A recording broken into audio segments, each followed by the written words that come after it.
Shri IM വിജയന് പത്മശ്രീ ലഭിച്ചതിൻ്റെ സന്തോഷത്തിൻ്റെ ഭാഗമായി ഒരു ചെറിയ കേക്ക് കട്ടിംഗ് ആണ്, സെറിമണിയാണ് നമ്മുടെ വേദിയിൽ നടക്കാൻ വേണ്ടി പോകുന്നത്. And once again, please put your hands together for Padma Shri IM Vijayan.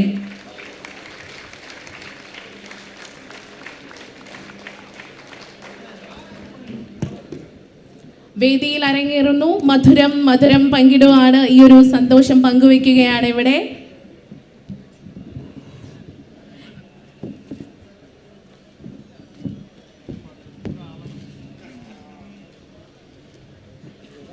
Yes, അഭിമാനത്തോടെ ഒരുപാട് സന്തോഷത്തോടു കൂടി നമ്മൾ എല്ലാവരും ഈ ഒരു നിമിഷത്തിൽ കൂടിച്ചേരുന്നു.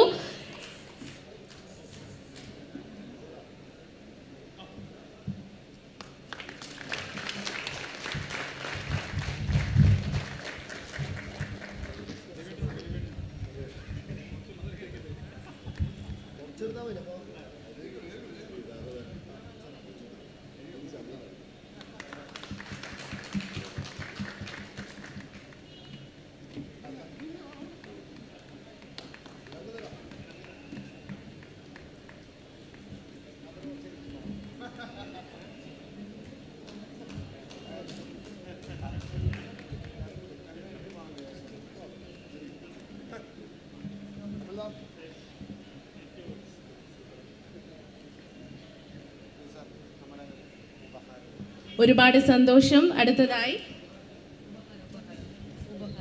DC-യുടെ ഉപഹാരം പത്മശ്രീ IM വിജയൻ നൽകുന്നു. നമ്മുടെ സാരഥി CEO Ravi DC. Please put your hands together for Padma Shri IM Vijayan.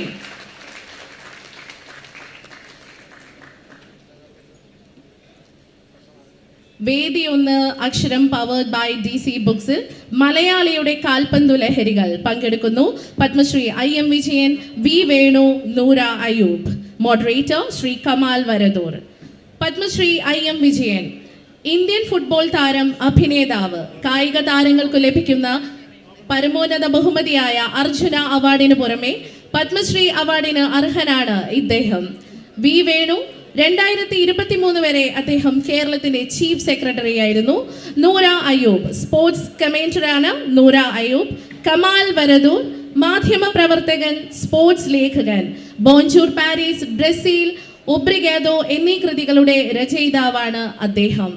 ഏവരെയും വേദിയിലേക്ക് സന്തോഷപൂർവ്വം സ്വാഗതം ചെയ്യുന്നു.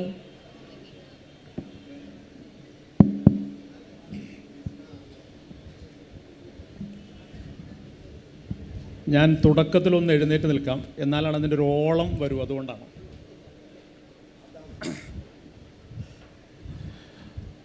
എന്തായാലും ഏറ്റവും നല്ല ദിവസങ്ങളിലൊന്നാണ് ഇന്ന്. ജനുവരി 26 നമ്മുടെ മഹത്തായ രാജ്യം റിപ്പബ്ലിക്കായിട്ട് 75 വർഷമാണ്. ആ ആഘോഷത്തിൻ്റെ ഭാഗമായിട്ട് ഇന്നലെ നമ്മുടെ ഭരണകൂടം രാജ്യത്തെ പരമോന്നത പുരസ്കാരങ്ങൾ പ്രഖ്യാപിച്ചപ്പോൾ അതിലൊന്ന് ലഭിച്ചയാളെയാണ് ഇതേ ദിവസം ഇതേ കോഴിക്കോട് എന്ന് പറഞ്ഞാൽ IM വിജയൻ എന്ന് പറഞ്ഞ ഐനിവളപ്പിൽ വിജയൻ്റെ ഏറ്റവും പ്രധാനപ്പെട്ട കളിത്തട്ടകങ്ങളിൽ ഒന്നാണ്. വളരെ പണ്ട് ഞാനൊക്കെ റിപ്പോർട്ടിംഗ് തുടങ്ങുന്ന സമയത്ത് കോഴിക്കോട് കോർപ്പറേഷൻ സ്റ്റേഡിയത്തിൽ ഭൂട്ടാനെതിരായ സാഫ് കപ്പ് ഫുട്ബോളിൽ പന്തിങ്ങനെ തട്ടി തുടങ്ങിയിട്ടേ ഉള്ളൂ, അദ്ദേഹം 12 സെക്കൻഡിനുള്ളിൽ ആ പന്ത് വലയിലാക്കി. ഭൂട്ടാനല്ല, നേപ്പാൾ. അത് ദീർഘകാലം ഏഷ്യയിലെ ഏറ്റവും വേഗതയേറിയ ഗോളുകളിൽ ഒന്നായിരുന്നു കോഴിക്കോട് മാത്രമല്ല, വിജയൻ്റെ ഇന്ത്യയുടെ ഏറ്റവും നല്ല റിസൾട്ടുകളിൽ ഒന്നായിരുന്നു അത്. ഇപ്പോഴും വിജയൻ എത്തിയപ്പോൾ ആദ്യം ചോദിച്ചത് ഇതെപ്പോഴാണ് തീരുക. കോർപ്പറേഷൻ സ്റ്റേഡിയത്തിൽ ഗോകുലം വനിതാ ടീമിൻ്റെ ഫുട്ബോളുണ്ട്, ആ ഫുട്ബോൾ കാണാൻ പോവാനാണ്. നമ്മളിന്ന് സംസാരിക്കുന്ന വിഷയം അത് തന്നെയാണ്, മലയാളിയുടെ കാൽപന്ത് ലഹരി എന്ന് പറയുന്നത്. സോ വിജയന് വേണ്ടി ഒരിക്കൽ കൂടി എല്ലാവരും ഒന്ന് നമ്മുടെ പത്മശ്രീ ജേതാവാണ്.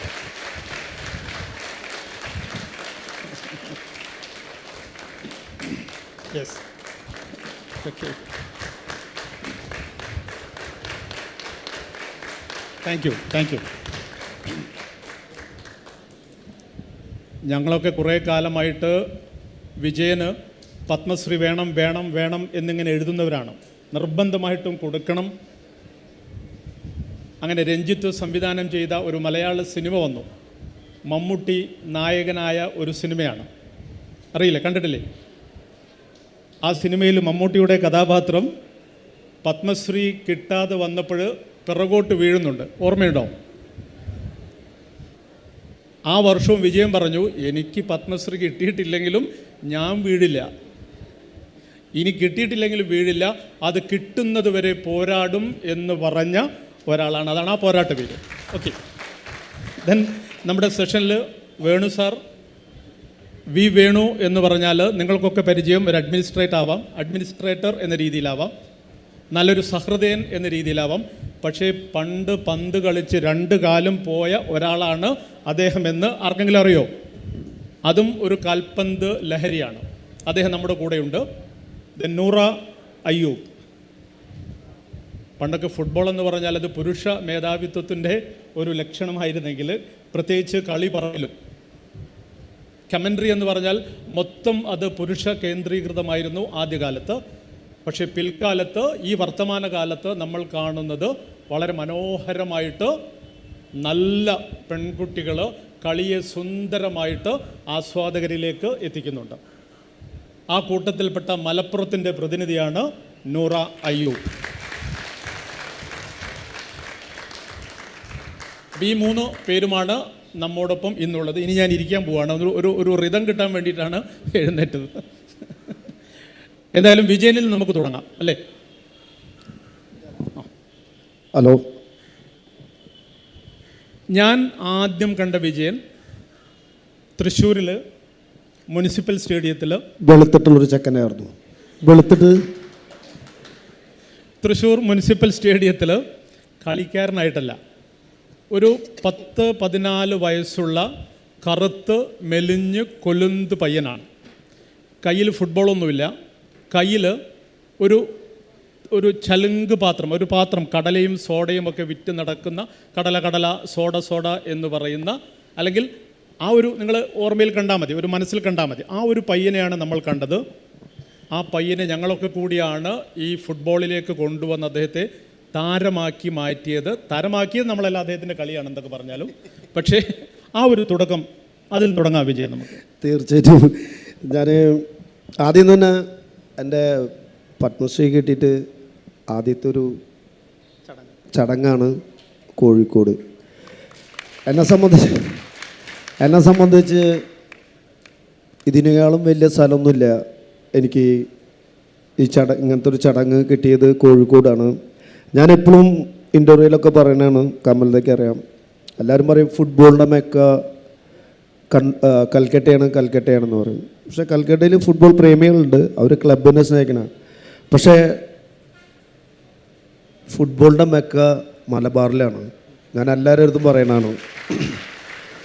ഞാൻ കുറേ കളിച്ചിട്ടുണ്ട്, കുറേ സ്ഥലത്ത് കളിച്ചിട്ടുണ്ട്. പക്ഷേ എനിക്ക് ഏറ്റവും ഇഷ്ടമുള്ള സ്ഥലം കാലിക്കറ്റ് കോർപ്പറേഷൻ സ്റ്റേഡിയത്തിൽ കളിക്കാനാണ്. അത് വേറൊരു വൈബാണ്. അവിടെ കളിക്കുമ്പോൾ ഒരു വേറെ വൈബാണ്. കാരണം ഞാനൊക്കെ സിസേഴ്സ് കപ്പ് കളിക്കുമ്പോൾ കാലത്ത് ഞാനിവിടെ എൻ്റെ ഷാഫി എന്ന് പറഞ്ഞിട്ട് എൻ്റെ ഫ്രണ്ട് ഉണ്ട്, അവൻ്റെ ജ്യൂസ് കടയിലൊക്കെ ചെന്ന് നിൽക്കും ഞാൻ, കാരണം ഫൈനലിൻ്റെ അന്നൊക്കെ. അപ്പോൾ അവിടെ തിരക്ക് കണ്ടിട്ട് ഒരു 6 മണി 7 മണി സമയത്ത് കാലത്ത് അവിടെ ചെറുക്കുമ്പോൾ ടിക്കറ്റ് എടുക്കുക ആൾക്കാർ പറഞ്ഞാൽ കാണുമ്പോൾ തന്നെ ഷോക്കായിട്ടുണ്ട്. ഇപ്പോൾ എന്ന് പറഞ്ഞാൽ ഫെഡ് ലൈറ്റിലും ഇതിലേക്കല്ലേ കളി. അന്നത്തെ കാലത്ത് കാലിക്കലത്തെ കാര്യം പറഞ്ഞാൽ സിസേഴ്സ് കപ്പിൻ്റെ. ഇനി ഇക്ക പറഞ്ഞ് കറക്റ്റ് കേട്ടോ. ഇക്കനെ കാണുമ്പോൾ ഞാൻ അന്ന് അവിടെ കളി കാണാൻ വേണ്ടിയിട്ടാണ് മെയിനായിട്ട് ഈ സോഡയും സിഗരറ്റൊക്കെ ഇട്ട് വിറ്റ് കാണുന്നത്. അപ്പോൾ കണ്ടിട്ടുള്ളതാണ്. അന്ന് ഭയങ്കര കറുത്തിട്ടായിരുന്നു, ഇപ്പം ഇത്തിരി വെളുത്തിട്ടുണ്ടല്ലോ. കുടുംബം വെളുത്തിട്ടുണ്ടെന്നാ പറയണത്. നമ്മൾ നിറം പറയില്ല കേട്ടോ, ഇപ്പോഴത്തെ ചർച്ച പാടില്ല. അല്ലേ പറഞ്ഞോ, എന്താ പറയുന്നത് ചോദിച്ചോ? ഇനി എന്നിട്ട് പിന്നെ നൂറാനെ കുറിച്ച് പറയാൻ വെച്ചാൽ നിങ്ങൾക്ക് അറിയില്ലായിരിക്കും. ഇപ്പൊ ഒരു പടം ഇറങ്ങിയിട്ടുണ്ടായിരുന്നില്ലേ, കമാൻഡറി, ഒരു പെണ്ണ് പറയണത്, ആ മറ്റേ മറ്റേ പ്രിയദർശൻ്റെ മോള്, ഒരു എന്താ പറഞ്ഞ പേര്, ശേഷം മൈക്കിൾ. ഞാൻ അഭിനയിച്ചിട്ടുണ്ട് അതിൽ കുറച്ചൊരു ഭാഗം. നൂറാനെ കണ്ടിട്ട് എടുത്താട്ടാ പടം. ഇവള് കമാൻഡറി പറയണ കണ്ടിട്ട് അവര് കണ്ടിട്ട് എടുത്താണ് ഈ പടം അല്ലേ. പക്ഷേ ഇങ്ങനെ ഒരു ഗട്ട്സ്, നൂറ വെരി ഗുഡ്. ഇങ്ങനെ ഫുട്ബോളിൽ കമാൻഡറി പറയാൻ വന്ന ഒരു ഗട്ട്സ് നമ്മളെന്തായാലും അപ്രിസിയേറ്റ് ചെയ്യുന്നു. കാരണം ഇങ്ങനെ ഒരു ഗട്ട്സ് കിട്ടണമെങ്കിൽ അല്ലേ, പ്രത്യേകിച്ച് പെൺകുട്ടികളും ഇപ്പോൾ ഹിന്ദു ക്രിസ്ത്യൻ മുസ്ലിം എന്നൊന്നുമില്ല, ആ ഒരു ഗട്ട്സ് കിട്ടിയതിന് ഞങ്ങൾക്കൊക്കെ ഭയങ്കര പ്രൗഡാണ്. ആ കമാൻഡറി പറയുമ്പോൾ, ആ കേൾക്കുമ്പോൾ തന്നെ നമുക്ക് ഭയങ്കര സന്തോഷമാണ്. ഇപ്പോൾ സൂപ്പർ ലീഗ് കമാൻഡറി പറഞ്ഞായിരുന്നു മോള്, ഞാൻ ചോദിച്ചായിരുന്നു. അപ്പോൾ സൂപ്പർ കപ്പ് കമാൻഡറി പറഞ്ഞായിരുന്നു ബോംബെയിൽ ഇരുന്നിട്ട്. അല്ല, ആ തുടക്കം ഒന്ന് പറയണം. തുടക്കം ഇവിടെ എല്ലാവർക്കും അറിഞ്ഞത്, അവരൊക്കെ നമുക്കൊരു വിജയൻ്റെ ആ തുടക്കം ഉണ്ടല്ലോ, ആ ലഹരി, നമ്മൾ ആ ലഹരിയെക്കുറിച്ചാണ് സംസാരിക്കുന്നത്. അപ്പോൾ ആ ഫുട്ബോൾ എങ്ങനെയാണ് തലക്ക് പിടിച്ചത് എന്നുള്ളതാണ്. ഇല്ല, ഓൾറെഡി എൻ്റെ ഏരിയ എന്നൊക്കെ പറഞ്ഞ് കോലുത്തുംപാടം എന്നുള്ള സ്ഥലം എന്ന് പറഞ്ഞാൽ ചേട്ടന്മാരൊക്കെ ഫുട്ബോൾ കളിക്കണ, തുണിപ്പന്തൊക്കെ കളിക്കണതാണ്. അപ്പോൾ അത് കണ്ടാണ് വളർന്നത്. അപ്പോൾ ആ ഫുട്ബോൾ മാത്രം കളിക്കാറിയുണ്ടായിരുന്നുള്ളൂ.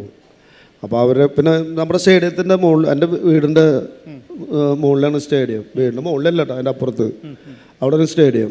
അപ്പോൾ അവിടെ എല്ലാം അന്ന് ചാക്കോൾ ട്രോഫി ഒക്കെ ഭയങ്കര ഫേമസ് ആണല്ലോ. അപ്പോൾ അവിടെ എല്ലാ ടീമുകളും വരും. അപ്പോൾ അവർ കാലത്ത് കളിക്കാൻ വരുമ്പോൾ പുറത്തേക്ക് പോകണം, ബോൾ എടുത്ത് കൊടുക്കാനും അങ്ങനെയൊക്കെ നിന്ന്, പിന്നെ ബോൾ പിടിക്കാൻ നിന്നുണ്ട് അവിടെ സന്തോഷ് ട്രോഫി ടൈമിൽ.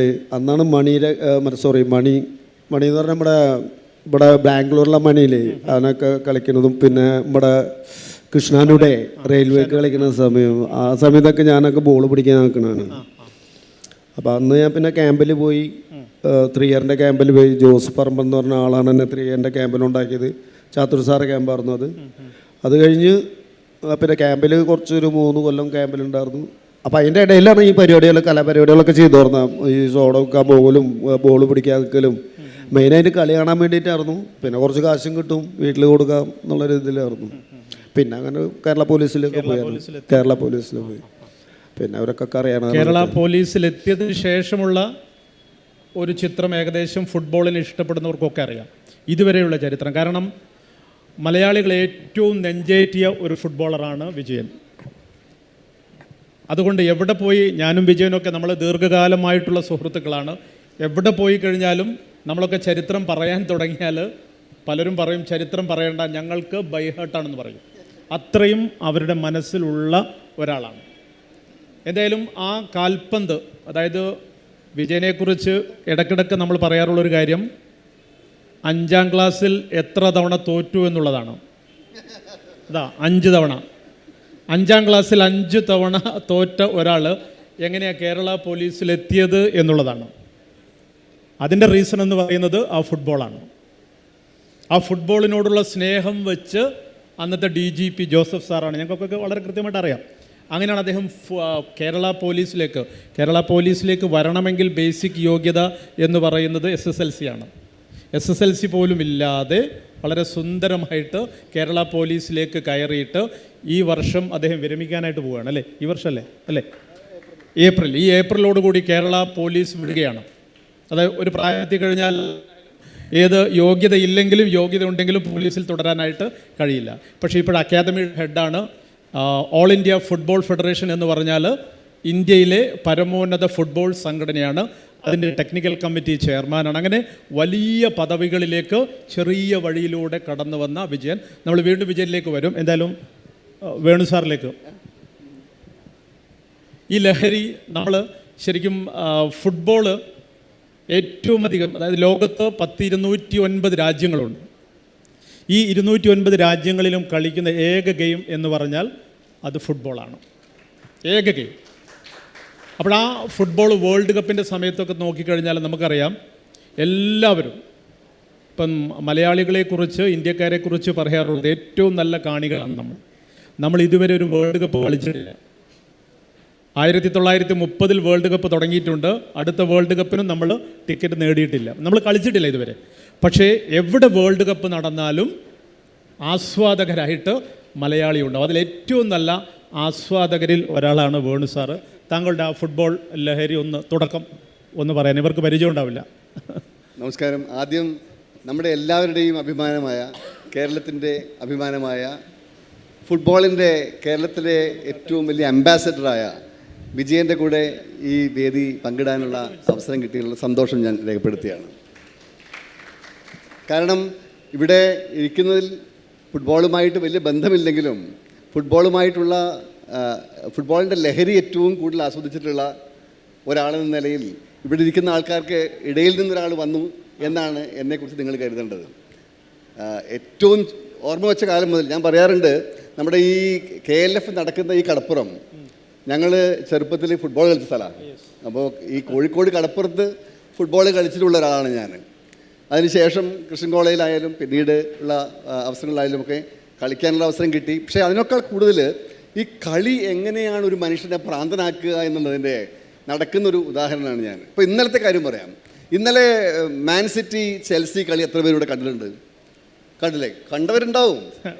അതായത് ഒരു കിടില കളിയായിരുന്നു അത്. മാൻ സിറ്റി ചെൽസി ഗെയിം ഒരു ഭയങ്കര കളിയായിരുന്നു.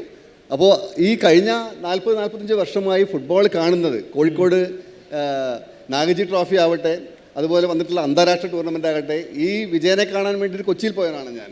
അപ്പോൾ അങ്ങനെ ഓരോ സ്ഥലത്തും പറ്റുമെങ്കിൽ നേരിട്ട് പോയി ഫുട്ബോൾ കാണുക, അതിനുശേഷം TV യിലൂടെ ഫുട്ബോൾ കാണുക എന്നുള്ള നിലയിൽ നമ്മളൊക്കെ ഫുട്ബോൾ ഭ്രാന്തന്മാരായ കോഴിക്കോട്ടുകാരും മലയാളികളുമൊക്കെ ഇന്ന് ആഗോള ഫുട്ബോളിൻ്റെ ഭാഗമാണ്. അവിടെ ലാലീഗയിൽ നടക്കുന്ന ഒരു കാര്യം വളരെ ഉശിരോടുകൂടി ഞങ്ങളിവിടെ ചർച്ച ചെയ്യും. അതേപോലെയാണ് ഇപ്പം വിജയനെ നമ്മൾ സെലിബ്രേറ്റ് ചെയ്യുമ്പോൾ നമ്മൾ ലോകത്തിലെ ഓരോ കോണിലും ഓരോ ചെറിയ ചെറിയ ചുറ്റുപാടിൽ നിന്ന് ഫുട്ബോളിലൂടെ വളർന്നു വന്ന ആൾക്കാരെ എല്ലാവരെയും നമ്മൾ സെലിബ്രേറ്റ് ചെയ്യും. അതാണ് ഫുട്ബോളിൻ്റെ ലഹരി. യെസ്, തീർച്ചയായിട്ടും. അതായത് ലോകത്തെവിടെയും ഇപ്പോൾ വിജയനൊന്നും രാത്രി പലപ്പോഴും ഉറങ്ങാറില്ല. നമ്മുടേതായ ഒരു ഗ്രൂപ്പുണ്ട്. ആ ഗ്രൂപ്പിൽ നമ്മൾ പൂർണ്ണമായിട്ടും ഫുട്ബോൾ ഡിസ്കഷനാണ്. അതിൽ ലാലീഗയല്ല, സിരിയയല്ല, Dutch league, French league, Portugal league, എല്ലാ ലീഗും, ഇന്ത്യൻ ലീഗ് മാത്രം അങ്ങനെ വരാറില്ല. പക്ഷേ ബാക്കി എല്ലാ ലീഗും നമ്മൾ ചർച്ച ചെയ്യാറുണ്ട്. എന്തായാലും ഞാൻ നേരത്തെ പറഞ്ഞല്ലോ നൂറയെക്കുറിച്ച്. നൂറ കമൻട്രിയിലൊന്നും തുടങ്ങും. കമൻട്രി നീ പറഞ്ഞ മലപ്പുറം സ്ലാങ്ങിൽ ഒന്ന് അടിക്കുന്നോട്ട് ഇവരൊന്ന് കേൾക്കട്ടെ. കമൻട്രി നിങ്ങൾ കോഴിക്കോടുകാരന് വേണ്ടി ഞാനൊരു കമൻട്രി അടിച്ചിട്ടുണ്ടായിരുന്നു, മുഹമ്മദ് റിയാസ്. ഞാൻ കമൻട്രി ചെയ്യുന്ന മാച്ചിൽ ഫസ്റ്റ് ഗോളായിരുന്നു. ഞാൻ പറഞ്ഞത് ഇങ്ങനെയാണ്: വാസ്കോഡെ ഗാമ ആദ്യം കാല് കുത്തിയ മണ്ണിന് വേണ്ടി Muhammad Riyas scores a very beautiful goal for Calicut FC. ഇതായിരുന്നു ഞാനന്ന് പറഞ്ഞിട്ടുണ്ടായിരുന്നത്. എനിക്ക് എന്തോ ലക്കായിരുന്നു, കാരണം ഞാൻ പറയുന്ന 15 മിനിറ്റ്സ് തന്നെ ആളങ്ങോട്ട് ഗോളടിച്ച് കയറി. എന്തോ വലിയ ലക്കായിരുന്നു അത്. സോ അങ്ങനെയാണ് എൻ്റെ ആ കമൻട്രി ജേർണി സ്റ്റാർട്ട് ചെയ്യുന്നത്. എങ്ങനെയാണ് ആ സ്പിരിറ്റ് വന്നത്? അതായത് ഫുട്ബോൾ ഒരു തല പിടിക്കുന്ന സമയത്ത് ഫുട്ബോൾ വന്നത്, ഞാനിപ്പോൾ എൻ്റെ ഒരു പ്രസൻറ്റ് എനിക്ക് എന്താ ഫീൽ ചെയ്യുന്നത് ഞാൻ പറയട്ടെ. റൈറ്റ് നൗ എനിക്ക് നല്ല സക്സസ്ഫുൾ ആയിട്ടാണ് ഫീൽ ചെയ്യുന്നത്. അത് കമൻട്രി പറയാൻ കിട്ടിയ അവസരമോ അല്ലെങ്കിൽ ആ ഒരു ട്രോഫീസോ അതിൻ്റെ എണ്ണമൊന്നല്ല. Right now I'm feeling very successful because being a woman I'm able to be here right now in the KLF 8th edition. But not only being a woman, കാരണം പെണ്ണുങ്ങൾക്ക് തീർച്ചയായിട്ടും ഇവിടെ ഇരിക്കാം, കാരണം they are way more brilliant than we think. But being a woman, I'm here to talk about the very beautiful game that is football, and also in front of the renowned personality. ഞാനൊക്കെ IM Vijayan സാറിനെ കുറിച്ച് കേട്ടിട്ടേ ഉള്ളൂ. Sir dance കൊണ്ട് football കൊണ്ട് dance കളിക്കുമെന്നൊക്കെ ഞാൻ കേട്ടിട്ടുള്ളത്.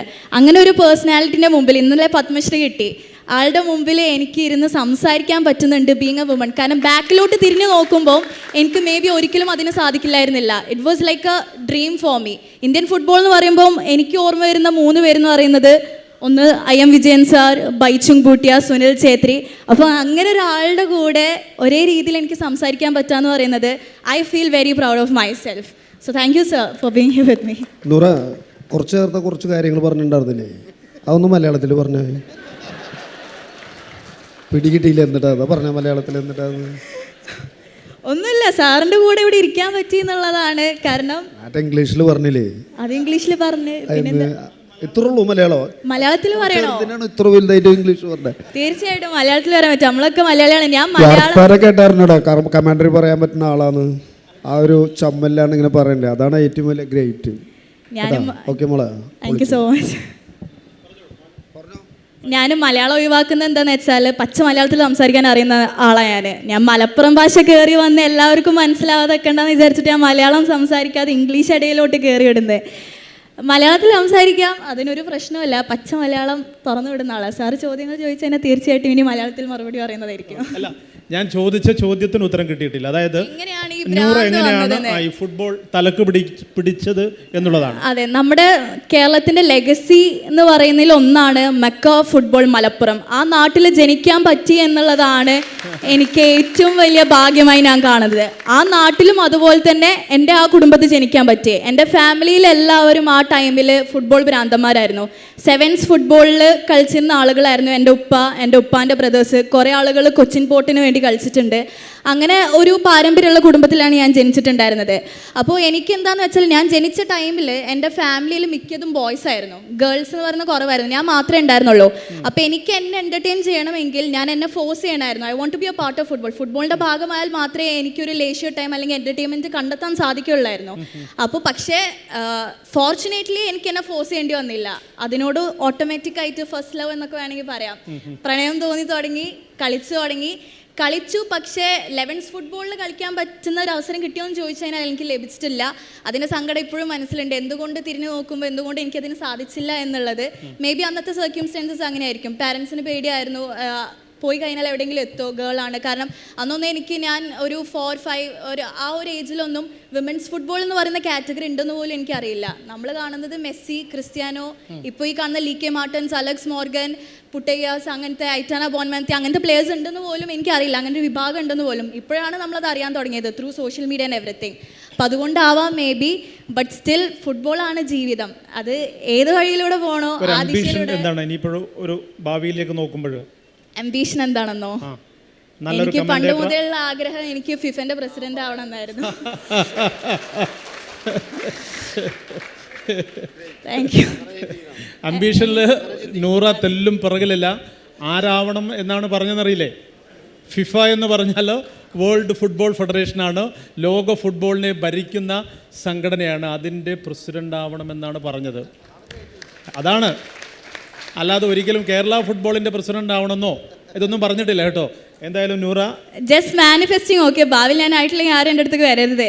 താല്പര്യമാണ് ഞാൻ പറയുന്നത്. കാരണം ഇന്ത്യ എന്ന് വേൾഡ് കപ്പ് കളിക്കുമെന്ന് എപ്പോഴും ആലോചിക്കുന്ന ആളാണ്. അതിൻ്റെ ഒരു ചിത്രത്തിൽ വരിക അല്ലെങ്കിൽ അതിന് വഴികാട്ടിയാവുക എന്ന് പറയുന്നത് ഞാൻ എന്നും ആഗ്രഹിക്കുന്ന ഒരു കാര്യമാണ്. അന്ന് ഫിഫ വേൾഡ് കപ്പ് നടക്കുന്ന ടൈമിൽ ഇന്ത്യൻ്റെ കളി കാണണം എന്നാണ് ആഗ്രഹം.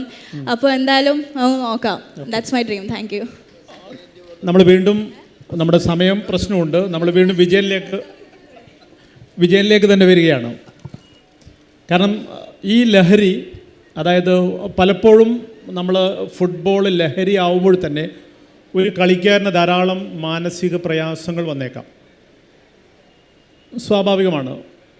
ചിലപ്പോൾ ടീമിലെ അവസ്ഥയാവാം, അല്ലെങ്കിൽ ടീമിൽ കളിക്കാൻ ഇടം കിട്ടാത്ത അവസ്ഥയാവാം, ഒരു ഗോൾ ഷോട്ട് പുറത്തേക്ക് പോയതും നിരാശയാവാം. അങ്ങനെ പലവിധ നിരാശകളിൽ പലപ്പോഴും കളിക്കളം വിട്ട് എത്രയോ പേരുണ്ട്, ഇപ്പോഴും വിടുന്നുണ്ട്. വിജയൻ അങ്ങനെ ഏതെങ്കിലും, കാരണം 76ഓളം മാച്ചസ് രാജ്യത്തിന് വേണ്ടി കളിച്ചിട്ടുണ്ട്, ധാരാളം ഗോളുകൾ സ്കോർ ചെയ്തിട്ടുണ്ട്. Kerala police, Kerala team, Bengal team, Mohun Bagan, അങ്ങനെ എത്രയോ ടീമുകൾക്ക് കളിച്ചിട്ടുണ്ട്. ഏതെങ്കിലും ഒരു നിരാശ, എന്തെങ്കിലും തരത്തിൽ ആ ഫുട്ബോൾ പറഞ്ഞു പോകുന്നു എന്നൊരു തോന്നൽ എപ്പോഴും വന്നിട്ടുണ്ടോ? എനിക്കൊരു ഇൻസൾട്ട് ഉണ്ടായിട്ടുണ്ടായിരുന്നു. കാരണം ഞാൻ പോലീസിൽ ജോയിൻ ചെയ്ത ഉടനെ അവിടെ ലീഗ് കളിക്കുമായിരുന്നു. അപ്പോൾ ലീഗ് കളിക്കുമ്പോൾ അപ്പോൾ എല്ലാ പ്ലേയേഴ്സും ഉണ്ട്. നമ്മുടെ ഇന്ത്യയിലെ ഏറ്റവും വലിയ പ്ലേയേഴ്സായ സത്യേട്ടൻ, ഷർഫലി, പാപ്പച്ചൻ, കുര്യേഷ് മാത്യു, ചാക്കോ, മെഹബൂബ്, അങ്ങനെ ടോപ്പ് പ്ലേയേഴ്സിൻ്റെ കൂടെ. അപ്പോൾ ഞങ്ങളും KSRTC ആണെന്ന് തോന്നുന്നു ലീഗ് കളിക്കാം. ഞാനൊക്കെ അന്ന് ചെറിയ ഏക്കനാണ്, ജോയിൻ ചെയ്തിട്ടുള്ളൂ, 18 വയസ്സായിട്ടുള്ളൂ. കളിക്കുമ്പോൾ ഭയങ്കര പ്രശ്നമായി. അപ്പോൾ എല്ലാവരും ആ സമയത്തൊക്കെ ഭയങ്കര വാശിയല്ലേ, റഫറിൻ്റെ അടുത്ത് ഇങ്ങനെ ഓട്ടിട്ട് നിന്നു പ്ലേയേഴ്സ്, പോലീസിൻ്റെ, അങ്ങനെ പള്ളല് കുത്ത് എന്തൊക്കെയായി. അപ്പോൾ അവർ പോയി KFL കംപ്ലയിൻറ്റ് ചെയ്തു, റഫറിനെ ഇടിച്ചു എന്ന് കണ്ട്. അപ്പോൾ അതിൽ സസ്പെൻഷൻ കൊടുക്കാൻ പറ്റും എനിക്ക് മാത്രമേ ഉള്ളൂ. ഞാനൊന്നും കളിക്കാത്ത കേൾക്കണം. സന്തോഷ് ട്രോഫി കളിച്ചിട്ടുണ്ട്, ഇന്ത്യ ഒന്നും കളിച്ചില്ല, ബാക്കിയുള്ളവരൊക്കെ ഇന്ത്യ കളിച്ചേരാ. അങ്ങനെ എനിക്ക് സസ്പെൻഷൻ കിട്ടി. പക്ഷെ ആ കൊല്ലമല്ല ഞാൻ ഇന്ത്യ കളിക്കുന്നുണ്ടായിരുന്നു. അപ്പോൾ അതിൽ പിന്നെ എംപയർമാരോട് വർത്താനം പറയല് വരെ നിർത്തി. പക്ഷേ എനിക്ക് സസ്പെൻഷൻ തരാൻ വേണ്ടിയിട്ട് 6 മാസമാണ് സസ്പെൻഷൻ കിട്ടിയത്. സസ്പെൻഷൻ തരാൻ വേണ്ടിയിട്ട് 6 മാസം അവർ ആലോചിച്ച് നടന്നു. അപ്പോൾ 1 വർഷം പോയി എൻ്റെ. അതിപ്പിന്നെ നിർത്തി, ആ കച്ചവടം നിർത്തി. എംപയർമാർ അവർ കിങ്ങാണ്, റഫറിമാർ ഗ്രൗണ്ടിലെ കിങ്ങാണ്. നമ്മളിപ്പോൾ എന്ത് ഒരു യെല്ലോ കാർഡ് വന്നിട്ട് നമ്മൾ എന്തെങ്കിലും വർത്തമാനം പറഞ്ഞു കഴിഞ്ഞാൽ അത് തിരിച്ചെടുക്കുന്നില്ല അവർ, വീണ്ടും റെഡ് കാർഡേ തരുള്ളൂ. അപ്പോൾ അതിപ്പിന്നെ അവരോട് വർത്തമാനം പറയാണ്ടിരിക്കണം ഏറ്റവും നല്ല ബുദ്ധി. അപ്പം അങ്ങനെ വലിയൊരു ഇൻസിഡൻറ്റ് ഉണ്ടായിട്ടുണ്ടെങ്കിൽ അതിപ്പിന്നെ നിർത്തി. അല്ലെങ്കിൽ ആ കൊല്ലം ഞാൻ ഇന്ത്യൻ ടീമിൽ വരണ്ടായിരുന്നു, ഭയങ്കര മിസ് തന്നെയായിരുന്നു അത്. പക്ഷെ ഒരു പാടാണത്, ആദ്യത്തെ അനുഭവം അല്ലേ? തീർച്ചയായിട്ടും ഒരു വർഷം ആ രീതിയിൽ. ഏതായാലും വിജയം പറഞ്ഞതുപോലെയാണ്, റഫറി വിസിലൂതിയാൽ തീരുമാനം പോയി. കാരണം മൈതാനത്ത് റഫറിയുടെ വിസിലാണ് അന്തിമം എന്ന് പറയാറ്. എന്തായാലും നമ്മൾ വിജയനെ കാണാൻ തുടങ്ങിയിട്ട് കാലങ്ങൾ കുറേ ആയെങ്കിൽ പോലും വിജയൻ ഒരു സ്വകാര്യ ദുഃഖമുള്ളത്, അദ്ദേഹം പലപ്പോഴും നമ്മോടൊക്കെ പങ്കുവെച്ചിട്ടുള്ളൊരു കാര്യം, ഒരു തവണയെങ്കിലും വേൾഡ് കപ്പ് കളിക്കണമായിരുന്നു എന്നുള്ളതാണ്. ഒരു തവണ, അതായത് ഏതൊരു ഫുട്ബോളറും. ഇപ്പോഴും നൂറ എനിക്ക് ഫിഫയുടെ പ്രസിഡന്റ് ആവണം എന്ന് പറഞ്ഞതുപോലെ, നൂറ ഫിഫയുടെ പ്രസിഡന്റ് ഇന്ത്യ വേൾഡ് കപ്പ് കളിക്കുന്നുണ്ടോ? ക്വാളിഫൈ അതുപോലെ, അതായത് ഞാൻ ചോദിച്ചു നൂറോടെ ചോദിച്ചു വന്നേ, നോക്കാം നമുക്ക് എന്തെങ്കിലും അഡ്ജസ്റ്റ് ചെയ്ത് കളിപ്പിക്കാന്ന്. അതെങ്ങനെയാണ് മനസ്സിലായി? ഫിഫയുടെ പ്രസിഡന്റ് ആയാലല്ലേ അങ്ങനെയും കയറട്ടെ. എന്തായാലും കമൽ അതെന്തായാലും നടക്കും. ഗോഡ്സ് ഗേറ്റ് എന്തായാലും നടക്കും. കാരണം ഇപ്പോൾ ടീമുകൾ കൂട്ടല്ലേ, എന്തായാലും നമുക്ക് നല്ല റിസൾട്ടും ഇതൊക്കെ വന്നേക്കും. ഇപ്പം യങ് സൈഡ് നല്ല പ്ലേയേഴ്സ് വരുന്നുണ്ട്. തീർച്ചയായിട്ടും നമുക്ക് ഗോഡ്സ് ഗേറ്റ് എന്തായാലും നമ്മളും ആ ഫ്ലാഗ് പിടിച്ച് നമ്മൾ കുറേ വേൾഡ് കപ്പ് പോയിട്ടുള്ളതല്ലേ, 6-7 വേൾഡ് കപ്പ് അല്ലേ നമ്മൾ പോകണു. അവർ നാട്ടുകാരെ ഫ്ലാഗ് പിടിച്ചിട്ട് നടക്കില്ലേ, പിന്നെ ഇന്ത്യയുടെ ഫ്ലാഗ് പിടിക്കാൻ. ഞങ്ങൾ രണ്ടുപേരും 4 വേൾഡ് കപ്പ് ഫൈനലുകൾ ഒരുമിച്ചുണ്ടായിരുന്നു. അതായത് 2010 സൗത്ത് ആഫ്രിക്കയിൽ, 14 ബ്രസീലിൽ, 18 റഷ്യയിൽ, 22 ഖത്തറിൽ. ഈ 4 ഫൈനൽ ഞങ്ങൾ കണ്ടതാണ് ഒരുമിച്ച്. അപ്പോഴൊക്കെ ഇങ്ങനെ സങ്കടം പോലെ പറയും, ഈ വേൾഡ് കപ്പ് ഫൈനലുകളിലൊക്കെ നമ്മൾ ഒന്നുകിൽ അർജൻറ്റീനയുടെ ദേശീയ ഗാനത്തിന് വേണ്ടി എഴുന്നേറ്റ് നിൽക്കണം, അല്ലെങ്കിൽ ഫ്രാൻസിൻ്റെ ദേശീയ ഗാനം, നമ്മുടെ ദേശീയ ഗാനത്ത്. അപ്പോൾ വിജയൻ ഇങ്ങനെ സങ്കടത്തോടു കൂടി ചോദിച്ച ഒരു കാര്യമാണ്, നമ്മുടെ ജനഗണമന എപ്പോഴാണ് ഉയരുക? ഒരു വേൾഡ് കപ്പ് വേദിയിൽ please stand for the national anthem of India. നമ്മൾ ഈ റിപ്പബ്ലിക് ഡേയിൽ ഇരുന്നുകൊണ്ടാണ് പറയുന്നത്, എപ്പോഴാണ് അങ്ങനെ ഒരു അനൗൺസ്മെൻറ്റ്, ഒരു പ്രഖ്യാപനം വരിക എന്ന് സങ്കടത്തോടു കൂടി പറഞ്ഞിട്ടുണ്ട്. എന്തായാലും വിജയൻ അത് സാധിച്ചിട്ടില്ല. എങ്കിൽ പോലും ഇപ്പോൾ മറഡോണയുമായിട്ടുള്ള ഒരു ബന്ധം, നമ്മുടെ കണ്ണൂരിൽ മറഡോണ വന്നപ്പോൾ നമ്മളൊക്കെ ഇങ്ങനെ കണ്ടുകൊണ്ടിരിക്കുമ്പോൾ ആ 2 കൂട്ടരും തമ്മിലുള്ള ഹെഡ് ഒരു സാധനം ഉണ്ടായിരുന്നു. ഒരു ഇനാഗുറൽ നമ്മുടെ ഒരു പ്രൈവറ്റ് ഫംഗ്ഷന് വേണ്ടിയിട്ട് അദ്ദേഹം വന്ന സമയത്ത്, പിന്നെ മെസ്സിയെ കണ്ട വേളയിൽ, അങ്ങനെ ധാരാളം സുന്ദരമായ മുഹൂർത്തങ്ങളുണ്ട്. അപ്പോൾ ആ മുഹൂർത്തങ്ങളൊന്ന് നല്ല ഒരിക്കലും മറഡോണയെ കണ്ടിട്ടാണല്ലോ വളർന്നത്. തീർച്ചയായിട്ടും ഞാനൊരു ബ്രസീലിയൻ സപ്പോർട്ടറായിരുന്നു. പക്ഷേ ഷെരീഫ് കേൾക്കണ്ട, ബ്രസീലിയൻ സപ്പോർട്ടറായിരുന്നു. പക്ഷേ 86 മറഡോണിന്റെ 1 man ഷോ കണ്ടിട്ടാണ് ഞാൻ അർജന്റീന സപ്പോർട്ടറായത്. കാരണം ആ ഒരാളിനെ നേരിട്ട് കാണാന്ന് പറഞ്ഞാൽ നമ്മൾ ദൈവത്തിനെ നേരിട്ട് കാണുന്ന പോലെയാണ്. ചെന്ന് 2 മിനിറ്റ് ഒന്ന് കളിക്കാൻ പറ്റാന്ന് പറഞ്ഞാൽ മറഡോണ ഒന്ന് കെട്ടിപ്പിടിച്ചപ്പോൾ ഉള്ളൊരു വികാരവും, അത് കഴിഞ്ഞിട്ട് ഞാൻ പുറത്തേക്ക് ഇറങ്ങിയപ്പോൾ അവിടുത്തെ കാണികൾ ഏറ്റവും കോഴിക്കോടുകാരാന്നുകൊണ്ട് അവിടെ ഉണ്ടായിരുന്ന കണ്ണൂർ എല്ലാവരും വന്ന് എന്നെ കെട്ടിപ്പിടിച്ചിട്ട് പറയുന്നത്, ചേട്ടാ ആ മറഡോണിൻ്റെ വേർപ്പ് ഞങ്ങളുടെ മേത്തൊന്നും ആവട്ടെ.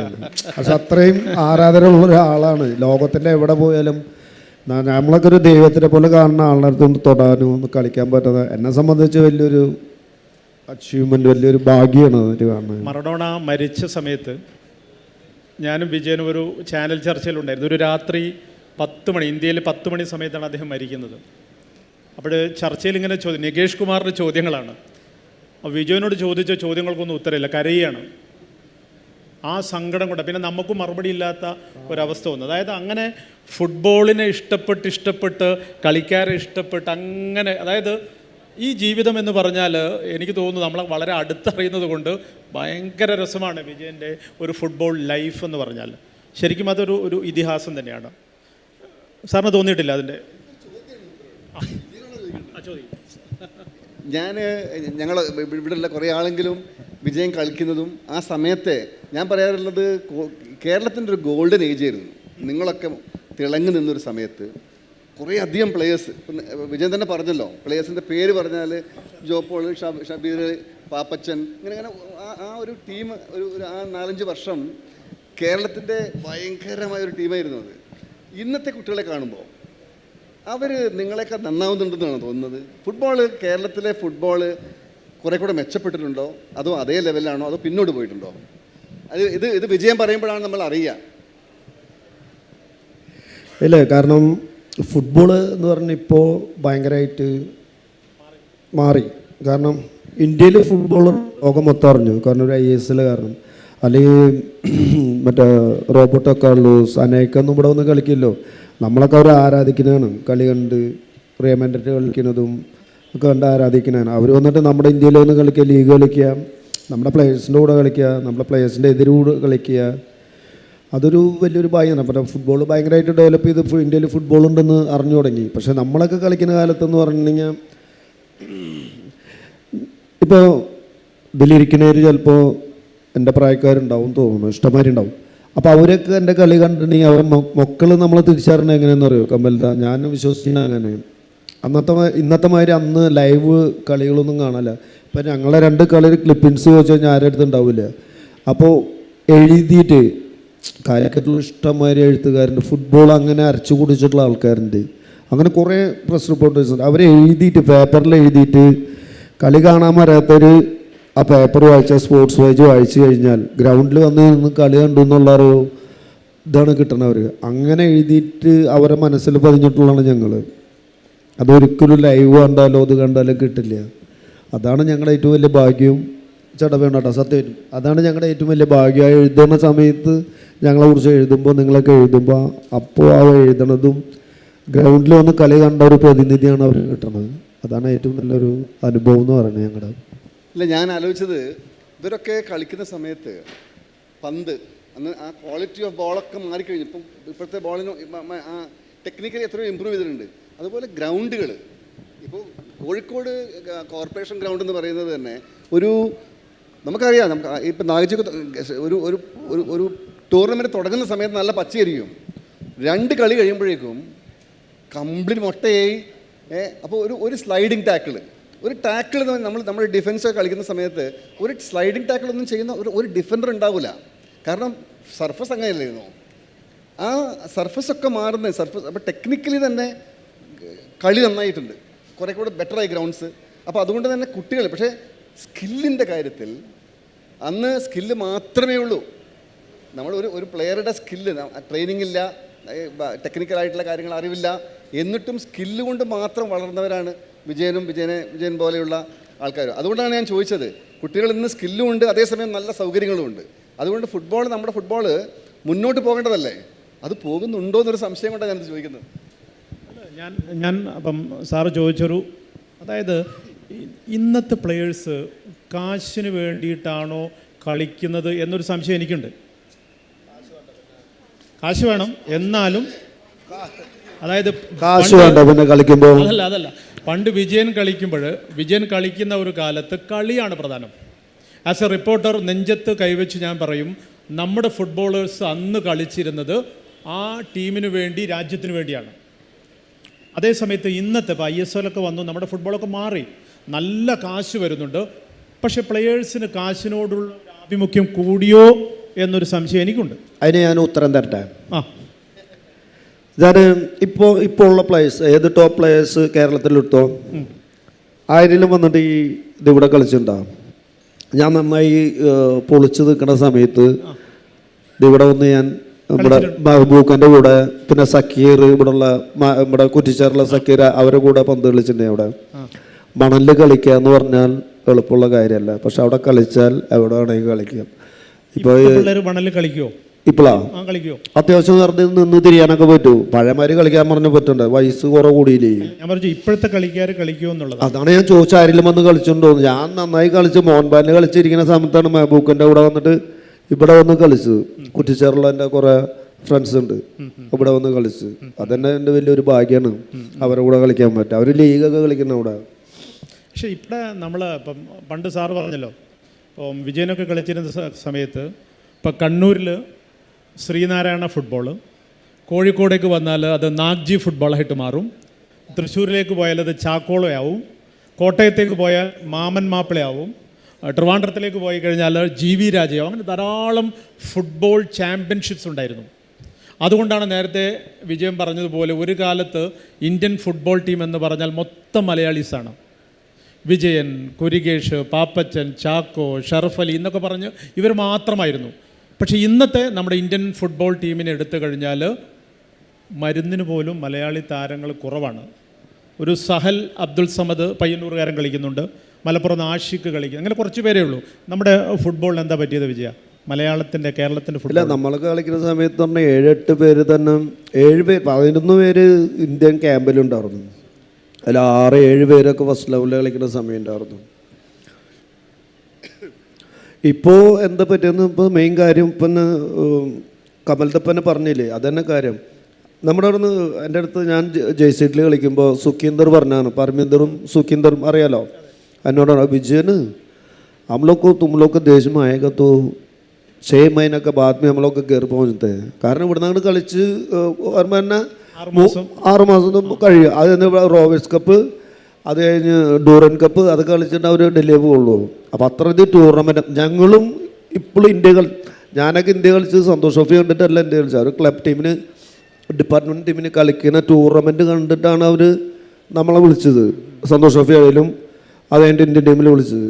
ഇപ്പോൾ അങ്ങനെയാണോ? ഇപ്പോൾ ഒരു ISL കളിച്ചാൽ മതി, അല്ലെങ്കിൽ ഒരു I ലീഗ് കളിക്കുക, അതിൽ നിന്ന് സെലക്ട് ചെയ്യുള്ളൂ. വേറെ താഴ്ത്തുള്ളവരുണ്ട്, അവരെന്നൊക്കെ എടുത്ത് കൊണ്ടുവന്നു കഴിഞ്ഞാൽ തീർച്ചയായിട്ടും നല്ലൊരു ടീം നമുക്ക് ഉണ്ടാക്കാം. അതാണ് ഞാൻ പറഞ്ഞത്. അതല്ല, പ്ലെയേഴ്സുണ്ട് നമ്മൾ. ഇപ്പം ഇന്ത്യയിൽ ടാലൻസിന് ഒരു കുറവില്ല അല്ലേ, ധാരാളം ടാലൻസ് ഉണ്ട്. ഇവിടെ ഈ ISL ടീമുകളെ തന്നെ എടുക്കുകയാണെങ്കിൽ നല്ല പ്ലെയേഴ്സ് ഉണ്ട്.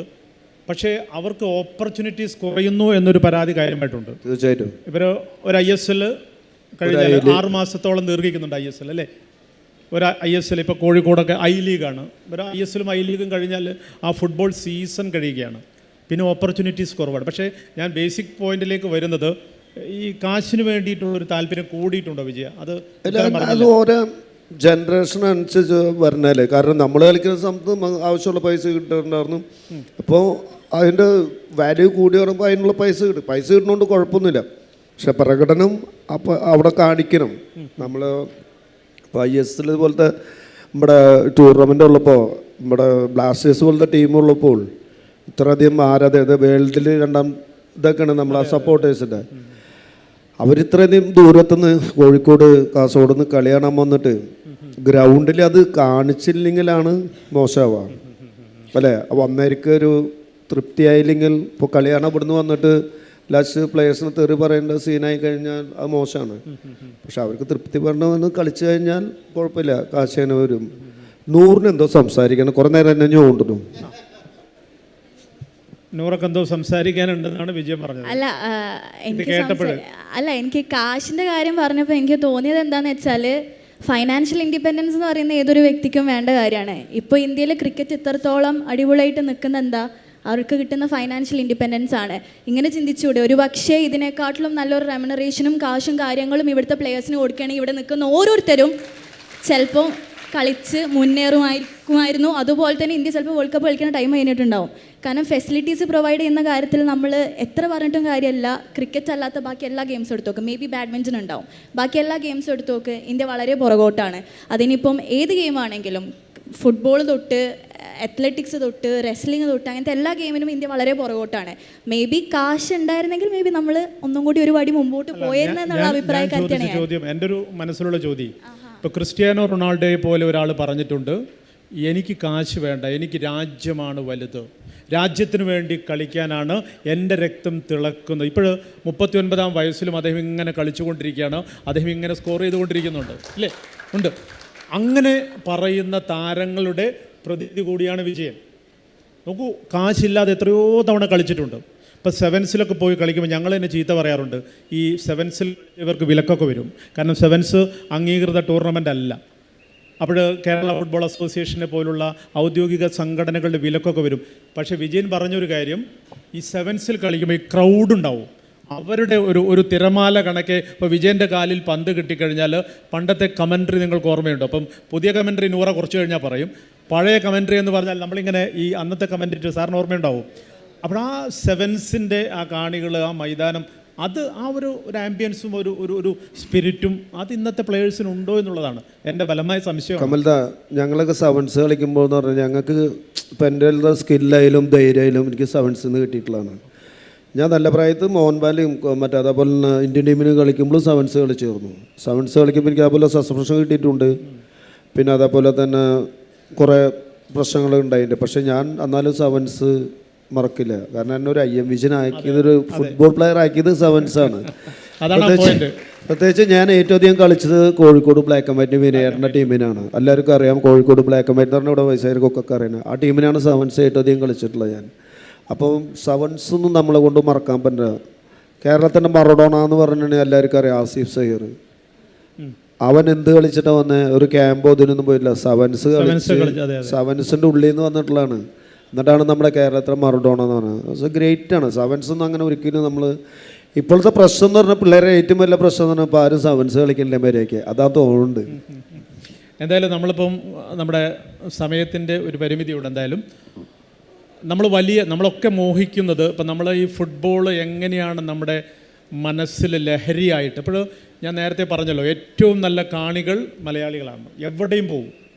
ആദ്യത്തെ ലോകകപ്പ് യുറുഗ്വായിൽ നടന്നപ്പോൾ അവിടെയും മലയാളി കണ്ടിട്ടുണ്ട്, കാഴ്ചക്കാരനായിട്ടുണ്ട് എന്നതാണ് ചരിത്രം.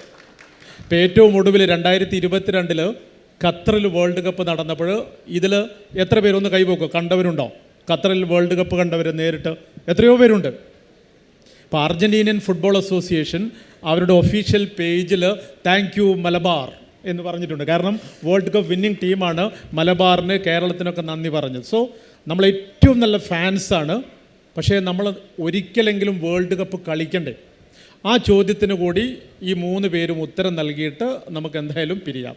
വിജയൻ, വേൾഡ് കപ്പിൽ ഇന്ത്യ കളിക്കേണ്ട അല്ലെങ്കിൽ കളിക്കുമോ എന്നുള്ള? കളിക്കാൻ ഈസിയാണ് കമൽദ. നമ്മുടെ അവിടെ ഇന്ത്യയിൽ വെച്ചാൽ മതി, ഹോം ടീമിന് കളിക്കാം. ആരല്ലേ ആദ്യതേരായിട്ട് നമുക്ക് കളിക്കാം, അതാണ് പറഞ്ഞത്. ഓക്കെ, ഞാൻ ഇതിന് നേരത്തെ ഉത്തരം പറഞ്ഞത് ഇൻഷാള്ള ഗോഡിസ്കായിട്ട് നമ്മളെന്തായാലും കളിക്കും. അതിന് സമയം ഞാനൊരു 10 വർഷത്തിന് കളിക്കുമെന്ന് പറഞ്ഞില്ല. മാക്സിമം ഒരു 20, നമ്മളൊന്നും ഉണ്ടാവില്ല. ഇപ്പോൾ 20-30 വർഷത്തിനുള്ളിൽ നമ്മളും കളിക്കും. എന്തായാലും നമ്മളും ഇമ്പ്രൂവ് ആവും തീർച്ചയായിട്ടും. ഞാൻ ഇത് തമാശ പറഞ്ഞിട്ടാ. ഇന്ത്യയിൽ വേൾഡ് കപ്പ് വെച്ചാൽ മതി. ഖത്തറിൽ വേൾഡ് കപ്പ് വെച്ചാൽ ഖത്തർ കളിച്ചത്, അല്ലെങ്കിൽ ഖത്തർ കളിച്ചിട്ടുണ്ട് എപ്പോഴേലും വേൾഡ് കപ്പ്? ഇല്ല. അതാണ് നമ്മൾ എന്തായാലും ഹോസ്റ്റ് ചെയ്യാനായിട്ടുള്ള ശ്രമങ്ങൾ നടക്കുന്നുണ്ട്. ഹോസ്റ്റ് കൺട്രീസിന് എന്തായാലും നമുക്ക് കളിക്കാം. ഞാൻ ചോദിക്കുന്നത് നമ്മുടെ നേരത്തെ പറഞ്ഞത് എന്തായാലും കളിക്കുമെന്ന് പറഞ്ഞില്ലേ? ഒരു 10-25 വർഷം 30 വർഷം പിടിച്ചോ? വിജയൻ പറയുന്ന ഒരു 25 വർഷത്തിനുള്ളിൽ ഇന്ത്യ കളിച്ചിരിക്കുമെന്നാണ് സാർ ഒന്ന് പറഞ്ഞു. സാറിൻ്റെ ഒരു അഭിപ്രായം?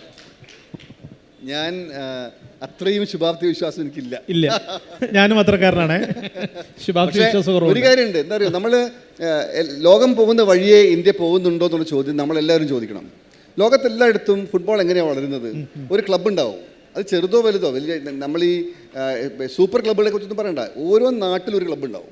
ആ ക്ലബ്ബ് അവിടുത്തെ കുട്ടികളെ കണ്ടുപിടിക്കും, ആ കുട്ടികൾക്ക് വേണ്ട സൗകര്യം കൊടുക്കും. അങ്ങനെയാണ് കുട്ടികളെ വളർത്തുന്നത്. 8-9 വയസ്സാകുമ്പോഴേക്കും ഫുട്ബോളിനോട് അഭിരുചിയുള്ള കുട്ടികളെ അവരെ ട്രെയിനിങ്ങിലേക്ക് കയറ്റി കഴിഞ്ഞു. ട്രെയിൻ ചെയ്യുന്നത് വലിയ ആൾക്കാരാണെന്നില്ല, ബേസിക്സ് പഠിപ്പിക്കാൻ ഉള്ള ആൾക്കാർ അവിടെയൊക്കെ ഉണ്ട്, എല്ലായിടത്തും ഉണ്ട്. അങ്ങനെ പടിപടിയായിട്ടാണ്, ശാസ്ത്രീയമായിട്ടാണ് ഫുട്ബോളിലേക്ക് എത്തുന്നത്. അപ്പോൾ ഒരു 12-13 വയസ്സാകുമ്പോഴേക്കും ആ കുട്ടിയുടെ ടാലൻ്റ് അറിയാം. ഇന്ന് പുറത്തൊക്കെ എങ്ങനെയാണ് ചെയ്യുന്നത്? അവർ 12ാമത്തെ വയസ്സിൽ കുട്ടികളെ കൂടെ ഒപ്പിടിക്കുകയാണ്, കോൺട്രാക്ട് ഒപ്പിടിക്കുകയാണ്. എന്തുകൊണ്ടാണ്? അതോട് കൂടിയിട്ട് സാമ്പത്തികമായ ഭദ്രത വന്നു, കുട്ടികൾക്ക് പഠിക്കാനുള്ള സൗകര്യം കിട്ടി, ട്രെയിൻ ചെയ്യാനുള്ള സൗകര്യം കിട്ടി. ഈ സാഹചര്യത്തിന് അടുത്തെവിടെങ്കിലും, ഇന്ത്യയിൽ എവിടെങ്കിലും ഉണ്ടോ ഇന്ന് സാഹചര്യങ്ങൾ? അതെന്തുകൊണ്ടാണ് ഇല്ലാത്തത്? നമ്മളിവിടെ വന്നതിന് ശേഷം അല്ല, പക്ഷേ അതന്നെ ഞാൻ അതിലേക്കാണ് വരുന്നത്. അപ്പോൾ നമ്മളിവിടെ അതിൻ്റെ ആരംഭഘട്ടത്തിലാണ് നമ്മൾ. ഇപ്പോൾ ISL വന്നു, നേരത്തെ പറഞ്ഞ പോലെ ഫുട്ബോളേഴ്സിൻ്റെ കയ്യിൽ പണം വന്നു. പണം അവർക്ക് ഇനിയും പണം കിട്ടണം എന്നുള്ളതാണ് എൻ്റെ അഭിപ്രായം. അങ്ങനെ പണം വന്നു തുടങ്ങി, അവർ പ്രൊഫഷണലായി തുടങ്ങി. പക്ഷേ ഇനി ഈ ഡിസിപ്ലിനാണ് വരേണ്ടത്, ഈ സിസ്റ്റംസാണ് വരേണ്ടത്. ഇപ്പോൾ നമ്മൾ ഗോകുലമാണ്, എനിക്ക് എൻ്റെ അഭിപ്രായത്തിൽ കേരളത്തിൽ ഗോകുലം ചെയ്യുന്നൊരു പണി അധികം പേര് ചെയ്യുന്നില്ല. അവർ എല്ലാ മേഖലയിലും ശ്രദ്ധിക്കുന്നുണ്ട്. ചെറുതായിട്ട് തന്നെ തുടങ്ങി കുട്ടികളെ വളർത്താൻ വേണ്ടിയിട്ടുണ്ട്, അക്കാഡമി ഉണ്ട്. അങ്ങനെ മലപ്പുറത്ത് 1-2 സ്ഥലങ്ങളിൽ അത് ആരംഭിച്ചു കഴിഞ്ഞു. അപ്പോൾ ആ രീതിയിലുള്ള ശാസ്ത്രീയമായിട്ട് തന്നെ മുന്നോട്ട് കൊണ്ടുപോയാൽ മാത്രമേ നമുക്ക് ഒരു 20 വയസ്സാകുമ്പോഴേക്കും ഒരു 10-50 കുട്ടികൾ, യുവാക്കൾ, യുവതികൾ ആ ഒരു പ്രത്യേക ലെവലിൽ കിട്ടണം. എന്നാലാണ് ബെസ്റ്റ് ഒരു ടീമിനെ വാർത്തെടുക്കാൻ പറ്റുക. ആ രീതിയിലേക്ക് ശാസ്ത്രീയമായിട്ട് തന്നെ ഒരു സിസ്റ്റം ഉണ്ടാക്കണമെന്നാണ്. എന്നാൽ മാത്രമേ നമ്മുടെ ഈ സ്വപ്നം പൂവണിയുള്ളൂ. എന്തെങ്കിലും ഒരു കാലത്ത് ഇന്ത്യ കളിക്കണമെന്നും എനിക്കതിൽ കമൻട്രി പറയണമെന്നും നൂറൊക്കെ ആഗ്രഹമുണ്ട്. നടക്കുമോ നൂറ? കമൻട്രി പറയണം എന്നുള്ളത് തീർച്ചയായിട്ടും ആഗ്രഹമുണ്ട്. പക്ഷെ അതിൻ്റെ ഒരു ഭാഗമാവണം എന്നുള്ളത് ആഗ്രഹമുണ്ട്. ഇപ്പം ഞാൻ പറഞ്ഞ പോലെ ഫിഫ പ്രസിഡന്റ് 25 വർഷങ്ങൾക്ക് ശേഷം എനിക്ക് ആ ടൈമിൽ എനിക്ക് ചിലപ്പോൾ 35 വയസ്സ് കഴിയും. അപ്പോൾ ആവാൻ പറ്റാതൊന്നുമില്ല. അതിൽ നിന്ന് മാറിയിട്ടില്ല കേട്ടോ, ഫിഫ പ്രസിഡന്റ് തന്നെയാണ് ഇപ്പോഴും. ഇപ്പോൾ ചെറിയ അഡ്ജസ്റ്റ്മെൻറ്റ് ചെയ്യാന്ന് പറഞ്ഞാൽ മേ ബി ഫിഫ പ്രസിഡന്റ് ആവുമ്പം എനിക്ക് ചിലപ്പോൾ ഞാൻ ഫിഫ പ്രസിഡന്റ് ആവണമെന്ന് ഞാൻ പറഞ്ഞു, ഞാൻ ചിന്തിച്ച റൂട്ടാണ് ഞാൻ പറയുന്നത്. ഫിഫ പ്രസിഡന്റ് ആയി കഴിഞ്ഞാൽ മേ ബി എനിക്ക് കളി ചിലപ്പോൾ നമ്മുടെ ഇന്ത്യയിൽ കൊണ്ടുവരാൻ പറ്റും. അങ്ങനെ ഇന്ത്യ വേൾഡ് കപ്പ് കളിക്കുമോ എന്നുള്ള രീതി ചിന്തിച്ചിട്ടാണ് ഞാനിപ്പോൾ ചോദിച്ച ഉടനെ തന്നെ ഞാൻ പറഞ്ഞത് എനിക്ക് ഫിഫ പ്രസിഡന്റ് ആവണമെന്ന്. അങ്ങനെ ഇന്ത്യ വേൾഡ് കപ്പ് കളിച്ച് കാണണം എന്നുള്ളതാ. ഇപ്പോൾ സാറിൻ്റെ സെയിം ചിന്താഗതിയുള്ള ആളാണ് ഞാൻ. ഗ്രാസ് റൂട്ട് ലെവലിൽ നിന്ന് കുട്ടികൾക്ക് ട്രെയിനിങ് കൊടുക്കണം. ഇനി വരുന്ന കുട്ടികളെ വെച്ചിട്ടേ എനിക്ക് തോന്നുന്നുള്ളൂ മേ ബി നമുക്ക് വേൾഡ് കപ്പ് കളിക്കാൻ പറ്റുള്ളൂ എന്നുള്ളത്. ഇനി ജനിച്ചു ചെയ്യുന്ന ഓരോ കുട്ടികളെയും ഓരോ പ്രൊജക്റ്റായി കണ്ടാൽ മാത്രമേ നമുക്ക് ഇനി ഒരു വേൾഡ് കപ്പ് എന്നുള്ള ആ ഒരു സ്വപ്നത്തിലോട്ട്, ഇവിടെ ഇരിക്കുന്ന ഓരോ പാരൻസിൻ്റെ മക്കളും ആയിരിക്കും ചിലപ്പം നാളെ വേൾഡ് കപ്പ് കളിക്കുക. അപ്പോൾ പാരൻസ് പുറകിലോട്ട് നിൽക്കാതെ അതിനു വേണ്ടിയുള്ള ഫൈനാൻഷ്യൽ ഇൻവെസ്റ്റ്മെൻറ്റും കാര്യങ്ങളും നടത്തിയിട്ട് അവരെ മുമ്പോട്ട് കൊണ്ടുവന്ന് അവരെ നാളത്തെ അതിന് തീർച്ചയായിട്ടും കേരളത്തിൽ പറ്റും. കാരണം കേരളത്തിൻ്റെ ഫുട്ബോൾ ഭ്രാന്ത് ഇപ്പോൾ ഇവിടെ ഇരിക്കുന്നത് ഒരാൾ IAS കാരൻ, ഒരാൾ പോലീസുകാരൻ, ഒരാൾ മാധ്യമപ്രവർത്തകൻ. അപ്പോൾ ഇത്രയും ഭ്രാന്തന്മാർ നമ്മുടെ ഇടയിലുണ്ട്. അപ്പോൾ എന്തായാലും ഇന്ത്യക്ക് വേൾഡ് കപ്പ് കളിക്കാൻ പറ്റില്ല എന്നുള്ളത് നമുക്ക് പറയാൻ പറ്റില്ല. 300 കോടി ജനങ്ങളുണ്ട്. ഇതൊക്കെ ഞാൻ പറയേണ്ട കാര്യമില്ല, ഒരുപാട് ആൾക്കാർ കേട്ട് കഴിഞ്ഞ സംഭവങ്ങൾ തന്നെയാണ്. അപ്പോൾ തീർച്ചയായിട്ടും കളിക്കാൻ പറ്റും. അത് കളിക്കുമ്പോൾ അവിടെ കമൻട്രി പറയണമെന്നല്ല, അത് കണ്ട് അവിടെ ആസ്വദിക്കാനുണ്ടാവണം എന്നുള്ളതാണ് എൻ്റെ ഏറ്റവും വലിയ ആഗ്രഹം. അപ്പോൾ യെസ്, കുറേ ഭ്രാന്തന്മാരിവിടെ ഇരിക്കുന്നുണ്ട്. എന്തെങ്കിലും വിജയനോട് ആരോടും ചോദിക്കാനുണ്ടോ? വളരെ പെട്ടെന്ന്. പെട്ടെന്ന്. നമസ്കാരം. ആരോടാണെന്ന് പറഞ്ഞോളൂ. ആർക്കുത്തരം പറയാ. നമ്മുടെ മലയാളികളുടെ കമ്പത്തെക്കുറിച്ചാണ് പറഞ്ഞത്. ഇപ്പോൾ ഇന്ത്യയിലെ ഏറ്റവും ടോപ്പ് ടയർ കളി വെച്ചാൽ ISL, അതിനെ റെപ്രസെൻറ്റ് ചെയ്യാൻ നമ്മുടെ കേരളത്തിൽ നിന്ന് ബ്ലാസ്റ്റേഴ്സ് ഉണ്ട്. പിന്നീട് അതിൽ തൊട്ടടിയിൽ I ലീഗ്, അതിൽ ഗോകുലുണ്ട്. പിന്നെ I ലീഗ് 2-ൽ സാറ്റ് തിരൂരുണ്ട്. I ലീഗ് 3-ൽ കേരള യുണൈറ്റഡ് ഉണ്ട്. ഇപ്പോൾ ഈ 4 ടയറിലും റെപ്രസെൻറ്റ് ചെയ്യാൻ ക്ലബ്ബുകളുണ്ട്. പക്ഷേ ഇവർക്ക് പരിശീലിക്കാൻ ഒന്നിനും ഫെസിലിറ്റി ഒരു സാധനമില്ല. ഇപ്പോൾ ഞാൻ വരുന്നത് മലപ്പുറം തിരൂരിൽ നിന്നാണ്. ഇപ്പോൾ സാറ്റ് FCക്ക് home ground Rajiv Gandhi stadium തിരൂരുണ്ട്. പക്ഷെ അതിനൊരു സൗകര്യമോ അതിന് അടിസ്ഥാനപരമായിട്ട് ഒന്നുമില്ലാത്തതിനാൽ പയ്യനാടാണ് നോക്കുന്നത്. ആ പയ്യനാട് ഗ്രൗണ്ടിൻ്റെ അവസ്ഥ അറിയാം. കഴിഞ്ഞ SLക്ക് ഞങ്ങൾ കളി കാണാൻ പോയി, പക്ഷെ മലപ്പുറത്തിൻ്റെ ഒരു കളി ഒഴിവാക്കി. അത്രയും ആളുകൾ വന്നിട്ട്, കാരണം അവിടെ എന്താണ്, കൃത്യമായിട്ട് ഡ്രെയിനേജ് സിസ്റ്റം ഇല്ല എന്നുള്ളതാണ്. അപ്പോൾ ഇത്തരം ഒരു ഫെസിലിറ്റീസ് ഇല്ല. അപ്പോൾ SLക്ക് തെളിയിച്ചു ഒരു ഹ്യൂജ് മാർക്കറ്റ് കേരളത്തിലുണ്ട്. എല്ലാ ടീമിനും അത്യാവശ്യം നല്ല സ്പോൺസർഷിപ്പ് വരുന്നുണ്ട്. അവരെ ഏറ്റെടുക്കാൻ മഹീന്ദ്ര വന്നു. എന്നിട്ടും ഗവൺമെൻറ്റിൻ്റെ ഭാഗത്തുനിന്നോ അല്ലെങ്കിൽ സാറ്റ് തിരൂർ I ലീഗ് 2ക്ക് എത്തിയ സമയത്ത് അവർക്ക് പരസ്യം ചെയ്യേണ്ടി വന്നു, ഞങ്ങൾ സ്പോൺസർ ചെയ്യാൻ ആര് വരുന്നു എന്നുള്ളത്. അപ്പോൾ അങ്ങനത്തെ ഒരു പരിതാപകരമായ അവസ്ഥ ഉണ്ട്. അതിനെന്ത് സൊല്യൂഷനാണ് കാണുന്നത്? അങ്ങനെ ഒരു പെട്ടെന്നൊരു സൊല്യൂഷൻ ഇല്ല സുഹൃത്തെ. ഞാൻ നിങ്ങളുടെ വേദന പങ്കുവെക്കുകയാണ് ഇവിടെ ചെയ്തത്. കാരണം നമുക്ക് ഈ ക്രിക്കറ്റിലേക്ക് പോകുന്ന സ്പോൺസർഷിപ്പിൻ്റെ ഒരു ചെറിയ ഭാഗം ഫുട്ബോളിലേക്ക് വന്നാൽ, ഇപ്പോൾ ഫുട്ബോളിൻ്റെ പ്രശ്നം എന്താണെന്ന് വെച്ചാൽ, നമ്മൾ നേരത്തെ പറഞ്ഞില്ലേ, സെവൻസ് ആവട്ടെ, ഇപ്പോഴത്തെ പുതിയ ടൂർണമെൻ്റ് ആവട്ടെ, നമ്മൾ കൊടുക്കുന്ന പൈസ കൊണ്ട് അവർ നടത്തുന്നത്. അതായത് സ്പെക്ടേറ്ററുടെ പൈസയാണ്, അല്ലാണ്ട് സ്പോൺസർഷിപ്പ് കിട്ടുന്നില്ല. മറ്റേതങ്ങനെയല്ല, നിങ്ങൾക്ക് ഗേറ്റ് കളക്ഷൻ വേണ്ട. ക്രിക്കറ്റിന് ഗേറ്റിൻ്റെ ആവശ്യം എന്താ? ക്രിക്കറ്റിന് TV റൈറ്റ്സ് മതി. നമുക്ക് നമ്മുടെ ഫുട്ബോളിൻ്റെ എന്താ പറയുക, കമേഴ്ഷ്യൽ വാല്യൂ വർദ്ധിച്ചു വന്നാൽ മാത്രമേ സ്പോൺസേഴ്സ് വരുള്ളൂ. അതുകൊണ്ട് ഒരു ദിവസം രാവിലെ നമുക്ക് ഞെക്കിപ്പഴിപ്പിക്കാൻ പറ്റുള്ളത് ഇത് തന്നെ ഉണ്ടാവേണ്ടതാണ്. പക്ഷേ അതിൻ്റെ തുടക്കം വന്നു കഴിഞ്ഞു. ഇന്നിപ്പോൾ ആൾക്കാർ കാണുന്നുണ്ട്, ബ്ലാസ്റ്റേഴ്സിൻ്റെ ഒരു പ്രക്ഷേപണം ഉണ്ടെങ്കിൽ അതിന് പരസ്യം കൊടുക്കാൻ ആൾ വന്നിട്ടുണ്ട്. അതേപോലെ നമ്മുടെ ഓരോ ലീഗിൻ്റെയും TV റൈറ്റ്സിൻ്റെ മുകളിൽ വരുന്ന വാല്യൂ എഡീഷനാണ് നേരെ നമ്മുടെ ഗ്രൗണ്ടിലേക്ക് വരേണ്ടത്. അത് എന്ന് വരുമെന്നുള്ളത് എനിക്കറിയില്ല. അത് ആ പണം വന്നാലേ ഫെസിലിറ്റീസ് വരുള്ളൂ.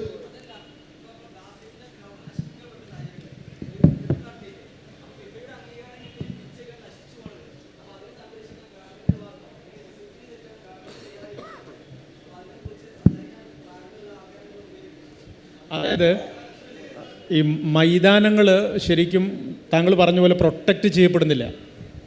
ഇപ്പോൾ നമുക്കറിയാം, greater Cochin development authority GCDA, അതായത് കൊച്ചി സ്റ്റേഡിയം. ഈ കൊച്ചി സ്റ്റേഡിയത്തിൽ കേരള ബ്ലാസ്റ്റേഴ്സിൻ്റെ ISL മത്സരങ്ങൾ നടക്കുന്നതിനിടെയാണ് ഇപ്പോഴൊരു പ്രോഗ്രാമിന് കൊടുക്കുന്നത് നമ്മുടെ MLA ഉമാ തോമസ്. ഈ സംഭവങ്ങളൊക്കെ നമ്മൾ കണ്ടതാണ്. സോ നമുക്ക് നല്ലൊരു ഫുട്ബോൾ മൈതാനമില്ല. അതാണ് നേരത്തെ സാറ് പറഞ്ഞത്, ബേസിക്കായിട്ട് നമുക്ക് നല്ല സംവിധാനങ്ങൾ വേണം. മറ്റു രാജ്യങ്ങൾ അതിൽ വളരെ മുൻപന്തിയിലാണ്. ഇപ്പോൾ ഖത്തർ പോലൊരു രാജ്യം, കൊച്ചു രാജ്യമാണ്. ആ രാജ്യത്ത് കഴിഞ്ഞ വേൾഡ് കപ്പാണ് നടന്നത്. എത്ര സുന്ദരമായ സ്റ്റേഡിയങ്ങളാണ്, അത് എത്ര മനോഹരമായിട്ടാണ് പരിപാലിക്കപ്പെടുന്നത്. എന്തായാലും അതിലേക്ക് നമ്മൾ വരണം എന്നുള്ളതാണ്. സർ അവിജേട്ടനൊക്കെ കളിക്കുന്ന കാലത്ത് നമ്മളെ ഷറഫ് അലി അതുപോലെ തന്നെ നമ്മുടെ ബാക്കിയുള്ള ആളുകളൊക്കെ ഉള്ള സമയത്ത് ഒരു പ്ലെയർ 5-6 തവണകൾ അല്ലെങ്കിൽ 7-8 തവണകൾ സന്തോഷ് ട്രോഫിയെ പ്രതിനിധീകരിച്ചിരുന്നു. അന്ന് ഇത്രത്തോളം നമ്മളുടെ ഫെസിലിറ്റി വളർന്നിട്ടില്ല, ഇത്രത്തോളം നമുക്ക് വിദേശത്തുള്ള കോച്ചുകളില്ല, ഫിറ്റ്നസ് ഇത്രത്തോളം ഫിറ്റ്നസ്സിന് കാര്യങ്ങൾ ശ്രദ്ധിക്കാൻ വേണ്ടി ഇത്രത്തോളം എക്യുപ്മെൻറ്റ്സോ കാര്യങ്ങളോ ആളുകളോ ഉണ്ടാകാത്തൊരു കാലത്ത് 8 തവണയൊക്കെ സന്തോഷ് ട്രോഫി കളിച്ച പ്ലേയേഴ്സ് ഇന്നും നമ്മുടെ നാട്ടിലുണ്ട്. നമ്മളെ കുരികേഷ് മാത്യു ആണെന്നുണ്ടെങ്കിലും ടൈറ്റാനിയം ഹമീദ് ആണെന്നുണ്ടെങ്കിലും അങ്ങനെ ആ ഒരു സീസണിലുണ്ടായിരുന്ന പ്ലേയേഴ്സ്. പക്ഷേ ഇന്നത്തെ പ്ലേയേഴ്സിനെ നമുക്ക് ഒരിക്കൽ പോലും ഇത് 2 തവണയിൽ കൂടുതൽ സന്തോഷ് ട്രോഫിയിൽ അവരെ കാണാൻ പറ്റുന്നില്ല. പിന്നെ നമുക്കുണ്ടായൊരു കുഴപ്പം, ഇപ്പോൾ വിജയേട്ടൊക്കെ ഉള്ള കാലത്ത് നമുക്കറിയാം എവിടെ പോലും നമുക്ക് വിജയനുണ്ട്, അല്ലെങ്കിൽ അപ്പുറത്ത് ഷറഫലുണ്ട്, പാപ്പച്ചനുണ്ട്, അല്ലെങ്കിൽ ഗോളി ചാക്കോ ഉണ്ട്, ടൈറ്റാനിയം ഹമീദ് ഉണ്ട് എന്ന് പറയുമ്പോൾ നമുക്കൊരു ആവശ്യമുണ്ട്. പക്ഷെ അതുപോലത്തെ ക്രൗഡ് പുള്ളേഴ്സ് ആയിട്ടുള്ള ഓരോ എന്താ പറയുക പ്ലേയേഴ്സ് ശരിക്കും വളർന്നു വരുന്നതിനുള്ള കുറവ് എന്താണ്? അതും ഈ ടെക്നോളജിയും എല്ലാ നിലയിലും ഇത്രയും അഡ്വാൻസ്ഡ് ആയിട്ടുള്ള ഈ കാലഘട്ടത്തിൽ. ഇല്ല, ഞങ്ങളൊക്കെ കളിക്കുന്ന സമയത്ത് ഇപ്പോൾ സത്യേട്ടനായാലും ഷർഫിനായാലും കുരിയേഷ് മാത്തായാലും ആരായാലും എത്ര സീനിയർ പ്ലേയേഴ്സ് ആയാലും നമുക്കൊരു ഫാഷനായിരുന്നു ഫുട്ബോൾ കളിക്കുക എന്ന് പറഞ്ഞാൽ. നമ്മുടെ ബ്ലഡിലുള്ളതാണത്. അല്ലാണ്ട് നമ്മൾ ഇപ്പോൾ പൈസ, ഞാനൊക്കെ സെവൻസ് കളിക്കുന്ന സമയത്ത്, ആദ്യം സെവൻസ് കളിക്കുന്ന സമയത്ത് ജിംഖാനിൽ കളിക്കുന്ന സമയത്ത് കളിക്കാൻ നമുക്ക് ഭയങ്കര പ്രാന്താണല്ലോ. അപ്പോൾ കളിക്കാൻ പോകും. അപ്പോൾ പോണ വഴിക്ക് നിങ്ങൾ ഇത്ര ഉണ്ടാവും, അവിടെ അടക്ക് കാശാണ്. ബസ്സിൽ ഇങ്ങനെ കയറുന്ന സമയത്തോ കാശ് എടുത്ത് കയ്യിൽ വരാം. അന്ന് 1 രൂപ 2 രൂപയൊക്കെ ഉണ്ടായിരുന്നു. അപ്പോൾ വീട്ടിൽ നിന്ന് എണ്ണ നോക്കിയാൽ 15 രൂപ 20 രൂപ ഉണ്ടാവുള്ളൂ. ആ ഒരു സാമ്രാജ്യമല്ല ഇപ്പോൾ ഈ പുറത്തിരിക്കുന്ന ആൾക്ക് ഗൂഗിൾ പേ ചെയ്ത് ആദ്യം കൊടുക്കണം, എന്നാലും ആൾ കളിക്കാൻ വരുള്ളൂ. നമ്മൾ ട്രാൻസ്പോർട്ട് ബസ് വിളിച്ചിട്ടാണ് കളിക്കാൻ പോണത്. പറഞ്ഞുതരാം, മനസ്സിലായി? അപ്പം നമുക്ക് ഫുട്ബോളിനുള്ള കമ്മിറ്റ്മെൻ്റാണ്. അതുകൊണ്ടാണ് നമ്മൾ ഈ നിങ്ങളൊക്കെ കളി കാണാൻ വരുമ്പോൾ നിങ്ങളുടെ മുന്നിലേക്ക് ഞങ്ങളൊക്കെ എന്തെങ്കിലും കാണിച്ചു കഴിഞ്ഞാലാണ് ഞങ്ങളെ എക്സ്പെക്റ്റ് ചെയ്യുള്ളൂ. അതാണ് ഇപ്പോഴും ചെയ്യണത്. മറ്റേ ഇതിൻ്റെ ഉദാഹരണം ഞാൻ പറഞ്ഞുതരാം. ഇപ്പോഴത്തെ പ്ലേയേഴ്സ് സെവൻസിനെ കൂടി ഞാൻ പറയട്ടെ, അതന്നെയാണ് ഇപ്പോൾ നടക്കുന്നത്. സെവൻസ് കളിക്കാൻ പറഞ്ഞൊരു ചെറിയ പ്ലെയർ ഉണ്ടെങ്കിൽ ഗൂഗിൾ പേ നമ്പർ കൊടുത്തിട്ട് എൻ്റെ ചിലപ്പോൾ പുറത്തിരിക്കുന്ന ആളാവും, അവൻ പറയാം എൻ്റെ 3000 രൂപ 4000 രൂപ അവിടെ എത്തിയിട്ട് വണ്ടി വീട്ടിലെത്തിയിട്ട് ഗ്രൗണ്ടിൽ ഇറങ്ങുള്ളൂ. അപ്പോൾ ആ ഒരു സമ്പ്രദായം നമ്മുടെ അവിടെ നടക്കണം. നേരത്തെ തുടക്കത്തിൽ പറഞ്ഞ സാധനം അതാണ്. എന്തായാലും പെട്ടെന്ന് സമയം. സാറിപ്പോൾ പറഞ്ഞു ഇന്ത്യൻ ഫുട്ബോൾ വളരുന്നില്ല, ഇന്ത്യൻ ഫുട്ബോൾ വളർച്ചയില്ല. അതേ സാറ് തന്നെ പറഞ്ഞു ഇവിടെ പൈസക്ക് വേണ്ടി കളിക്കുന്ന ഒരു സംവിധാനം വരുന്നുണ്ട്. ശരിക്കും ISL ശ്രമിക്കുന്നത് ഇംഗ്ലീഷ് പ്രീമിയർ ലീഗോ അല്ലെങ്കിൽ മറ്റ് ലീഗുകളോ ഇവിടെ കൊണ്ടുവരിക, എന്നിട്ട് അതിൻ്റെ ക്വാളിറ്റിയിലേക്ക് ഉയർത്തുക എന്നുള്ള രീതിയിലാണ് ഇപ്പോൾ പൈസ കൊടുത്ത ആളെ വാങ്ങുന്നത്. ഇപ്പോൾ നമുക്ക് ക്രിസ്ത്യാനോനെ ഇപ്പോൾ അൽ FC വാങ്ങിയത് 900 കോടി ആഗോള വാർത്തയാണ്. നെയ്മറിനെ വാങ്ങിയത് ആഗോള വാർത്തയാണ്. അതൊക്കെ ആഗോള വാർത്തയായി ശ്രദ്ധിക്കപ്പെടുന്നുണ്ട്, നമ്മൾ കാണുന്നുണ്ട്. അതുപോലെ ഇന്ത്യൻ ഫുട്ബോളും ചർച്ച ചെയ്യപ്പെടണമെങ്കിൽ ഈ പണത്തിന് വേണ്ടി തന്നെ കളിക്കണം.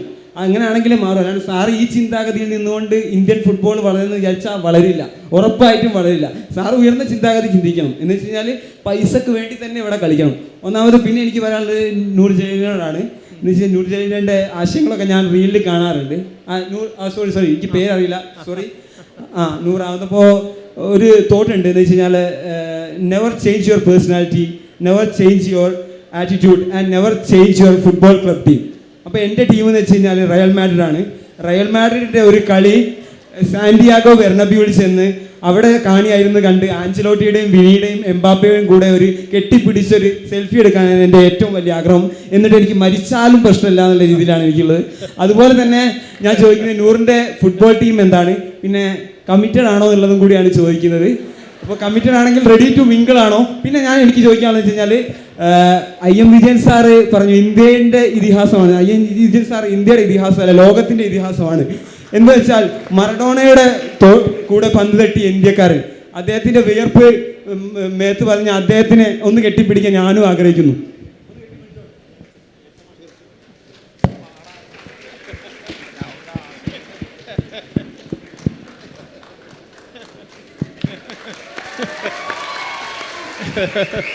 ഇതാണ് ഭ്രാന്ത് എന്ന് പറയുന്നത്, ഫുട്ബോൾ ഭ്രാന്ത് എന്ന് പറയുന്നത്. എന്തായാലും നൂറാവും ചോദ്യത്തിന് ഉത്തരം വേഗം പറഞ്ഞിട്ട് നമുക്ക് അവസാനിപ്പിക്കാം. എൻ്റെ ടീം എന്ന് പറയുമ്പോൾ ഞാൻ എപ്പോഴും പറയാനുള്ള കാര്യമാണ്, ഭയങ്കര വിയേർഡ് കോമ്പിനേഷൻസ് ആണ്. ഞാൻ എപ്പോഴും വിശ്വസിക്കുന്ന ഒരു ഫിലോസഫി ഉണ്ട് ഫുട്ബോളിൽ.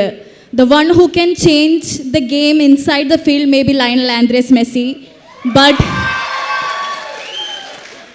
but the one who can change the game outside the field is Jose Mourinho.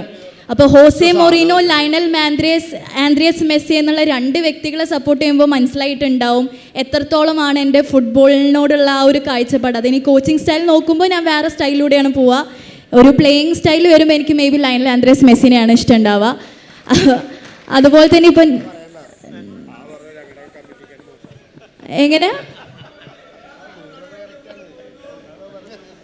ഇല്ല, അത് ഇപ്പം അതിനുള്ള ടൈമേ ഇല്ല, അതുകൊണ്ടില്ല.